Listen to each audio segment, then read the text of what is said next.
So, replying to Dean's video about his thoughts on eugenics. Well, Dean covered a lot of ground, and I don't feel that I have a lot to contribute to this subject. I just like to add people claiming that this is against nature. I'd argue that, well, it's against nature to wear clothes and fly planes and ride cars, and we do it anyway. That's not natural, but we do it anyway, so that's not really an argument either. One consideration that I'd like to raise, or that we should take into consideration when considering eugenics, is that if we modify ourselves to be more similar to each other and thereby lessening the diversity of the gene pool, then we kind of open up to diseases and viruses to just spread like wildfire across the whole human population.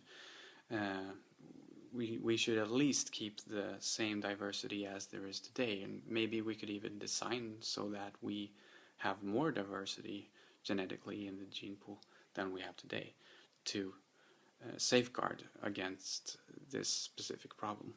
Something I felt was interesting is that I pictured when this technology is available that people might consider it to be an alternative to plastic surgery for their children, that if you design your children to look perfect from the start, then they won't have to consider plastic surgery. This might be something that you hope for eugenics to achieve, but I doubt that it will ever, because people will still get old, and also that people will never be satisfied with how they look. If somebody starts getting plastic surgery even though they are eugenically perfected, that trend will spread as well. But I also think that there might be some positive aspects to this. People in the far future might design their children to have al fresco paintings across their skin, or their skins actually looks like the zodiac.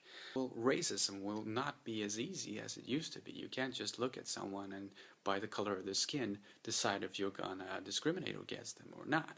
People will not have their genetical heritage showing on their faces or on their hands or in their eyes. You might have new colors of eyes or stuff like that. Quite an interesting idea. Actually, I read a book called Ringworld where this is a theme of the book, that people change their appearance by artificial means. So if people start changing the color of their skin, or even maybe the pattern of their skin, and start designing their children's skins in the future, maybe we could actually have an end to this thought of that the skin color is somehow connected to your race.